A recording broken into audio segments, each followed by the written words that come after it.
വരാനിരിക്കുന്നത്.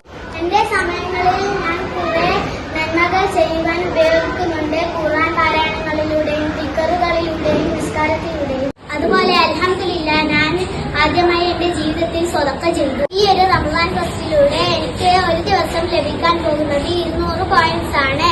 അഥവാ തിന്മകൾ ചെയ്താൽ, അതായത് മാതാപിതാക്കളെ അനുസരിക്കാതിരിക്കുക, വഴക്ക് കൂടുക എന്നിവ ചെയ്താൽ 20 പോയിന്റ് മൈനസ് ആകുന്നതാണ്. അൽഹംദുലില്ലാഹ് ഈ നന്മകൾ എന്നെ പഠിപ്പിക്കുകയും അത് ചെയ്യുവാൻ പ്രോത്സാഹിപ്പിക്കുകയും ചെയ്ത ബാലവേദി ടീമിനെ ഞാൻ ഒരുപാട് നന്ദി പറയുന്നു. ഈ പുസ്തകത്തിലൂടെ പഠിച്ച ഒരു കാര്യം ഞാൻ നിങ്ങൾക്ക് പറഞ്ഞു തരട്ടെയോ? റമദാൻ മാസം സ്വർഗ കവാടങ്ങൾ തുറക്കുകയും നരക കവാടം അടക്കുകയും പിശാചുക്കളെ ബന്ധിപ്പിക്കുകയും ചെയ്യുന്ന മാസമാണ്. അതിനാൽ നമുക്ക് കൂടുതൽ നന്മ ചെയ്യുവാൻ അല്ലാഹു നമുക്ക് തൗഫീഖ് നൽകട്ടെ.